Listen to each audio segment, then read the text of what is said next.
Hello everyone, welcome to data Yogi. Guys, आज मैं काफ़ी टाइम बाद आपके साथ अपने चैनल पे एक सीक्वल इंटरव्यू क्वेश्चन या प्रैक्टिस क्वेश्चन शेयर कर रहा हूँ।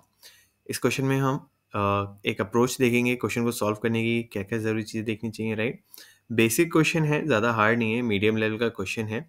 एंड जो प्लेटफॉर्म आप देख पा रहे हैं स्क्रीन में, दैट इज स्टेटस स्केच। ये एक SQL practice coding practice platform है। यहाँ पे आप अदर टूल्स जैसे पाइथन भी प्रैक्टिस कर सकते हैं। हम यहाँ पर पहले माई सीक्वल के फ्री क्वेश्चंस कवर करेंगे, उसके बाद दूसरे प्लेटफॉर्म्स पे जाएंगे। साथ ही में जो अदर इंटरव्यू क्वेश्चंस मुझे मिलते हैं कैंडिडेट्स के थ्रू, मैं वो भी आपके साथ शेयर करूंगा। तो चलिए क्वेश्चन सॉल्व करना स्टार्ट करते हैं। सबसे पहले हम करेंगे सबसे ज़रूरी काम, दैट इज क्वेश्चन को बहुत ही ध्यान से पढ़ना है।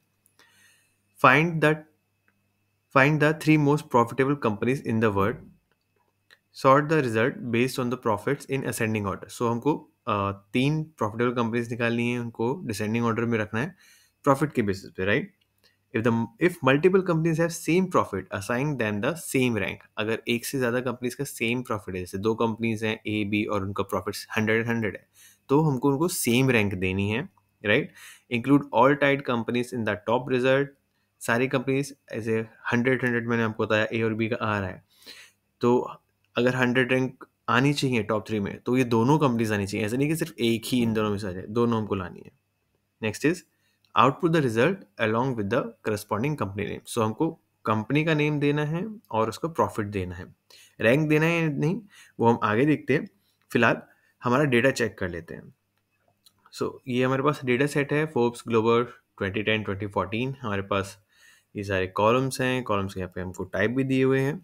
पहले हम रन करके देखते हैं एक बार कोड को। यहाँ पे टेबल में डेटा देख लेते हैं हमारे पास एक्चुअल में डेटा कैसा है, राइट। कंपनी नेम है हमारे पास, सेक्टर जैसे यहाँ पे दिया हुआ है, डेटा सब उसी के अकॉर्डिंग है। ये रहा प्रॉफिट, जिसके अकॉर्डिंग हमको हमारी टॉप थ्री कंपनीज निकालनी है। एंड लास्ट में हमारे पास एक और रैंक कॉलम दिया हुआ है, जिसका आई डोंट थिंक हमारे पास कोई अदर इन्फॉर्मेशन है इसका, बिकॉज क्वेश्चन में हमें क्लियरली मेंशन किया गया है कि हमको रैंक अलॉट करनी होगी, असाइन करनी होगी। तो हम ये रैंक यूज़ नहीं करने वाले, हम खुद रैंक क्रिएट करेंगे। इस क्वेश्चन को सॉल्व करने के लिए मैं आपको दो अप्रोच बताऊंगा, एक सब क्वेरी यूज़ करके और एक सिटी यूज़ करके। पहले हम सब क्वेरी वाला मेथड देखते हैं। चलिए, सबसे पहले हम क्या करेंगे, हमें सिर्फ दो कॉलम से मतलब है। पहला कंपनी का नेम, हम लिखेंगे कंपनी। दूसरा प्रॉफिट से, तो हम लिखेंगे प्रॉफिट्स। ठीक है जी। अब पहले इसको यहाँ से हटा देते हैं। अब यहाँ पे हमको हमारा रैंक क्रिएट करना है।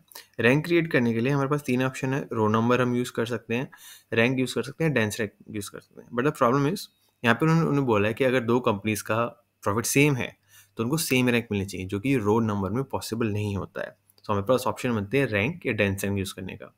इन दोनों भी मैं डेंस रैंक ज़्यादा प्रेफर करता हूँ। क्यों? क्योंकि डेंस रैंक के थ्रू जो रैंकिंग बनती है उसमें स्किप नहीं होता। यानी कि लेट्स से 4 रैंक है, 4 नंबर है हमारे पास, 100, 99, 99, 98।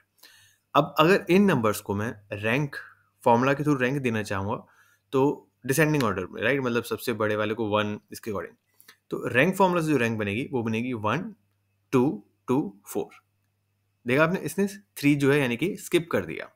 बट जब हम डेंस रैंक का यूज़ करेंगे तो ये स्किप का प्रॉब्लम नहीं आएगा। हमारी रैंक जाएगी 1 2 2 एंड 3। तो इसलिए मैं यहाँ पे डेंस रैंक प्रेफर करूँगा, बिकॉज अगेन हमको थोड़ा एक डेटा एनालिस्ट वाला दिमाग में लेके चलना है। क्योंकि लेट्स से कि अगर ये हम किसी अपने मैनेजर को दिखा रहे हैं तो वो कंफ्यूज नहीं होना चाहिए, राइट। उसको टॉप से चाहिए तो उसको ये 3 रैंकें देनी चाहिए, 1 2 3, 1 2 4 नहीं होना चाहिए। ओके, स्टार्ट करते हैं। ये हमारा लग गया डेंस रैंक। एंड इनकेस अगर आपको पता है कि डेंस रैंक किस टाइप का सीक्वल फंक्शन है तो मुझे कमेंट सेक्शन में ज़रूर बताइएगा। ओके, हम लगाएंगे ओवर, और हम क्योंकि हमें पार्टीशन नहीं करना है इसमें, तो हम डायरेक्टली ऑर्डर बाय करेंगे इसको प्रॉफिट, और लास्ट में लगाएंगे DE ऐसे, क्योंकि डिसेंडिंग ऑर्डर में चाहिए ऑफ कोर्स। ठीक है, ओके ओके ओके। हम इसको नेम भी देते हैं। तो मैं इसको, क्योंकि हमारे पास ऑलरेडी एक रैंक कॉलम है, तो मैं इसको एक न्यू रैंक नाम से संबोधित करेंगे। ठीक है, इसको रन करते हैं। अब यहाँ पे आप सॉल्व इसलिए देख पा रहे हो कि ये क्वेश्चन मैं एक बार सॉल्व कर चुका हूँ डेफिनेटली, राइट। रन करते हैं। ओके, हमारे पास रैंक आ चुकी हैं, ये देखिए ये।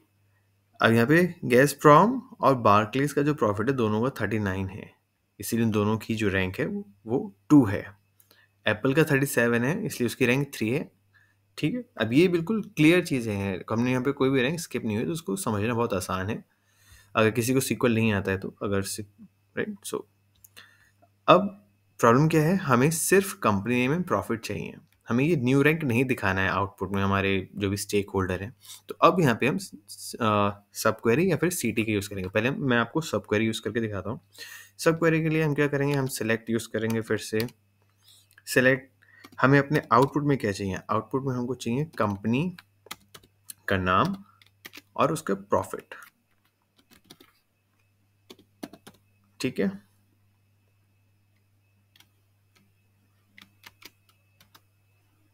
अब हम यहाँ पे लाएंगे फ्रॉम, ये आगे हमारे सब क्वेरी। अब कंपनी नेम और प्रॉफिट्स होगा, प्रॉफिट्स किससे उठाया जाएगा, ये जो हमने मेन क्वेरी भी क्रिएट करी थी उसमें से। एंड रिमेंबर, जब भी हम सब क्वेरी यूज करते हैं तो जो नेस्टेड क्वेरी रहती है अंदर क्वेरी, उसको हमको एक नेम देना पड़ता है। तो मैं यहाँ पे एक रैंडम नेम दे देता हूँ, SABC। ओके, मेरे सिस्टम में बैटरी नहीं है।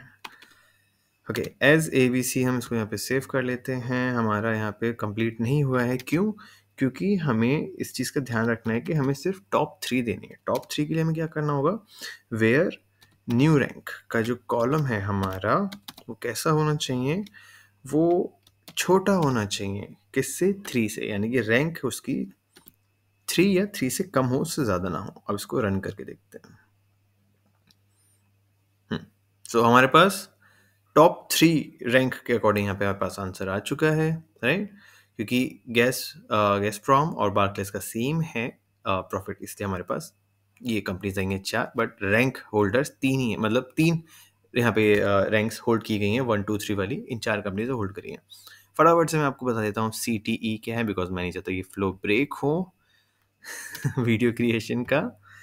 जल्दी से हाँ, इसकी तो हमें ज़रूरत पड़ेगी, तो मैं इसको नहीं हटाने वाला। अब CTE यानी कि कॉमन टेबल एक्सप्रेशन को कैसे यूज़ करना है, वो फटाफट से देखते हैं। CTE जैसे आप जानते हैं, स्टार्ट करते हैं हम विद से, टेबल का नाम रख लेते हैं T1। And guys, in case अगर CTE और जो मैं यहाँ पे फॉर्मूला यूज़ कर रहा हूँ, इनका आपको आइडिया नहीं है, तो आप मैं फ़िलहाल तो इनका डिटेल्स डिस्क्रिप्शन में देने वाला हूँ, रैंक फंक्शन के बारे में, ओलैप और OLTP के बारे में। एंड बाकी आप मेरा सीरीज़ भी चेक कर सकते हैं, सेम चैनल पे मैंने अपलोड किया हुआ है। सीक्वल के लिए बेसिक्स बिल्कुल है, बिगिनर आप किस तरह से स्टार्ट कर सकते हैं, और फिर आपको इंटरमीडिएट लेवल पे जा सकते हैं। बेसिक मैंने आपको बता दिया है, इंटरमीडिएट कैसे जाना है वो भी मैंने उसमें एक्सप्लेन करा है। सो हमने यहाँ पे CTE क्रिएट कर लिया है T1 नाम से। अब हम क्या करेंगे, इस CTE में से हमें डिटेल निकालना है। क्या सिलेक्ट करना है, हमें कंपनी का नेम सिलेक्ट करना है, स्पेलिंग गलत नहीं करना है, कंपनी, फिर हम कॉमा लगाएंगे, हमें चाहिए प्रॉफिट्स। ठीक है जी, एक लगेगा फ्रॉम, टेबल का नाम है T1, विद T1 एज, हमने ये डिटेल दे दिया, डेंस रैंक लगा हुआ है इसमें। हाँ, CTE में हमको नेम रखने की ज़रूरत नहीं पड़ती है। ठीक है जी, इसको रन करते हैं। सेम आउटपुट हमको जैसे मिला है। एंड अगेन मैं वैसे तो ये सॉल्व कर चुका हूँ, एक्सपेक्टेड आउटपुट में भी आप यहाँ पे चेक कर सकते हैं कि हमारा आउटपुट परफेक्ट आ रहा है, ICBC Gazprom Apple. So I hope आपको ये वीडियो, ये क्वेश्चन, ये सॉल्यूशन ये अच्छा लगा होगा। इन केस अगर आपको कुछ क्वेरी है, आप कमेंट सेक्शन में ज़रूर मेंशन करिएगा, मैं उसको जल्द से जल्द सॉल्व करने की कोशिश करूँगा। नेक्स्ट वीडियो में हम एक और अच्छा क्वेश्चन सॉल्व करेंगे स्टेटस स्क्रैच का। पहले सारे स्टेटस स्क्रैच करेंगे, फिर बाकी और questions. Thanks for watching this video guys, मिलते हैं अगली वीडियो में।